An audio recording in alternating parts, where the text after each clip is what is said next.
High আমি রূপম। আজকের এই ভিডিওতে আমরা বেশ কিছু আপডেটস দেবো। তো চলো আজকের ভিডিও শুরু করা যাক। আজকের প্রথম যেটা আপডেট সেটা হচ্ছে জিৎ, সাকিব খান, রাইহান রাফি, তুফান, লায়ন। তা এই যে বিষয়টা সেটা নিয়ে কয়েকদিন আগে সোশ্যাল মিডিয়ায় কথা শোনা যায়, তারপরে জিৎ, রাইহান রাফি তারা কনফার্ম করে। দেখুন, আমি আগেও বলেছিলাম রেবেল বলে যে ছবিটার কথা শোনা যাচ্ছিল এরকম কোনো ছবি হবে না, এবং জিতের নেক্সট এরকম কোনো ছবি হচ্ছে না। খাকি চ্যাপ্টার 2 সেই ছবিটা আসবে, তারপরেই জিতের যা ছবি আসার আসবে।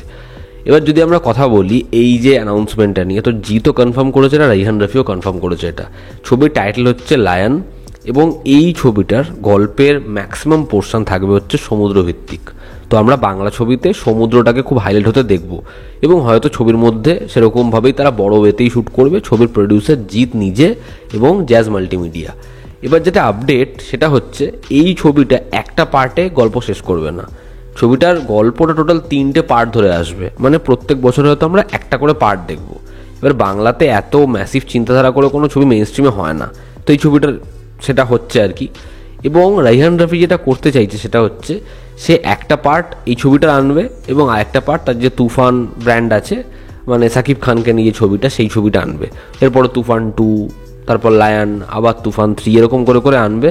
এবং তিনি একটা ছবি এমন প্ল্যান করছেন যেখানে সাকিব খান এবং জিতকে একসাথে নিয়ে আসবেন, মানে এই দুটো যে ফ্র্যাঞ্চাইজি তিনি এগোবেন দুটোকে মার্জ করে দেবেন।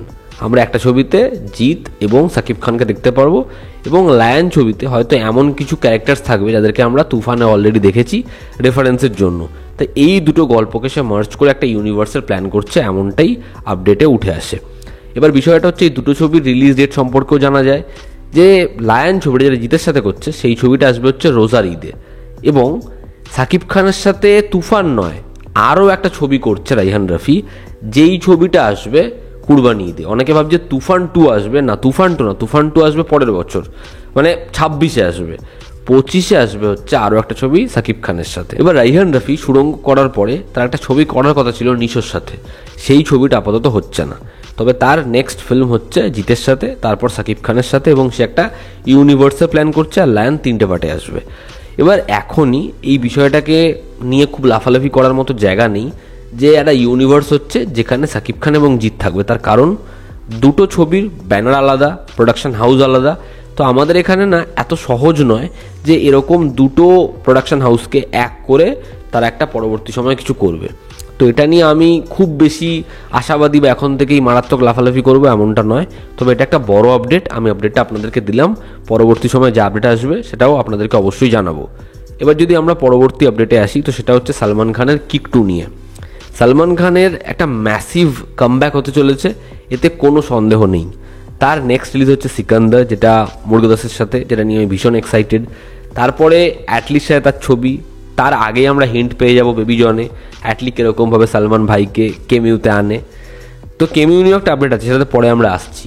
কিক 2 এর জন্য অলরেডি সালমান খানের একটা ফটোশ্যুট হয়ে গেছে। এবার এই যে ফটোশ্যুটটা হয়েছে, এই ফটোশ্যুটটা হয়েছেই কিক 2 এর অ্যানাউন্সমেন্টের জন্য।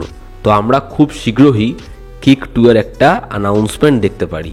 তো দেখার সেখানে সালমান খানকে আমরা কীরকমভাবে পাই, এবং নাদিয়াদওয়ালা এই ছবিটায় সালমান ভাইকে প্রেজেন্ট কীরকমভাবে করে। ইমরান হাশমি আবার স্পাই হতে চলেছে না, এটা ওয়াইআরএফের স্পাই ইউনিভার্সের পার্ট নয়। নীরজ পান্ডে যেও দারুণ দারুণ স্পাই ফিল্ম বানিয়েছে, যার মধ্যে বেবি অন্যতম, যার মধ্যে তার ওয়েব সিরিজ স্পেশাল অপস রয়েছে, সে একটা স্পাই ফিল্ম নারেট করেছে যেটা ডিরেক্ট ওটিটিতে আসবে, যেটার নাম যেটা শোনা যাচ্ছে সেটা হচ্ছে সিকান্দার কা মুকদ্দর। তবে তার আগে তার স্পেশাল অপসের পরবর্তী সিজন আসবে, যেটা নেক্সট ইয়ার আসবে। তারপর এই ছবিটার কাজ শুরু হবে, এবং এটা কিন্তু কোনো সিরিজ নয়, এটা একটা সিনেমা, এটাও স্পাই ফিল্ম, যেটা আসবে ডিরেক্ট ওটিটিতে। দেখার এই স্পাই ফিল্মে আমরা ইমরান হাশমিকে দেখতে পাই কিনা। আমরা যদি পরবর্তী আপডেটে আসি, বেবি জনে সালমান খানের যে কেমিউ যেটা নিয়ে আমি কথা বললাম, যেটা অ্যাটলি ডিরেক্ট করবে, সেখানে সালমান খানের যে ক্যারেক্টার সে একজন কপ, এবং সালমান খানকে আমরা এরকমভাবে কখনো প্রেজেন্ট হতেই দেখিনি নাকি। যেরকম অ্যাকশন সেরকম তার ডায়লগবাজি ভীষণ রভাবে এই সিকোয়েন্সটা ডিজাইন করা হবে। তো ফাইনালি সালমান খানকে আবার বহুদিন পর একটা কপের চরিত্র দেখা যাবে। তা বোঝাই যাচ্ছে তার যে ক্যারেক্টারটা হবে অ্যাটলির পরবর্তী ছবি, যেখানে কমল হাসান থাকার কথা, সেই ছবিতেও সালমান খান কপের চরিত্র থাকবে। তার কারণ বেবি জন, অ্যাটলির পরের ছবি, এগুলো একই ইউনিভার্সের পার্ট। তো দেখার সালমান খানের ক্যারেক্টারটা কতটা ব্যাডাস হয়। আমরা যদি পরবর্তী আপডেটে আসি, প্রভাসের রাজা সাহাব সেই ছবিটার প্রডিউসার তিনি জানিয়ে দিয়েছেন অফিসিয়ালভাবে এই ছবিটার শ্যুট সম্পূর্ণভাবে কমপ্লিট হবে নভেম্বরের এন্ডের মধ্যে, এবং প্রভাসের ফ্যান্সদের জন্য 23শে অক্টোবর একটা বড় তারা টিজ ছাড়বে। দেখার সেই হিন্টটা কেমন হয় এবং এই ছবিটা বক্স অফিসে এসে কী করতে পারে।